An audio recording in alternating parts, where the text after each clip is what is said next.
कीर्तिमृद्धिं ददातु मे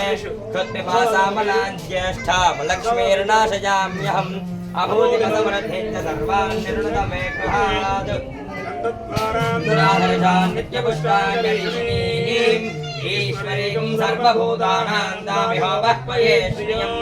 श्रीर्मे भजतु अलक्ष्मीर्मे नश्यतु मनसः काममागोदिं वाचः सत्यमशीमहि पशूनागं रूपमन्नस्वमयि श्रीष्णयदाङ्यशः कर्तमेन प्रजा भूता मयि सम्भवकर्तमा श्रियं वासय मे कुले मातरं पद्ममालिनीम् आपस्वजन्तु शीघ्राणि दिग्वीतव समे गृहे निजदेवीं मातरं श्रियं वासय मे कुले आर्द्रां पुष्करिणीं पुष्टिं सुवर्णां हेममालिनीं सूर्यां हिरण्मयीं लक्ष्मीं आर्द्रां यः करिणीं यष्टिं पिङ्गलां पद्ममालिनीं चन्द्रां हिरण्मयीं लक्ष्मीं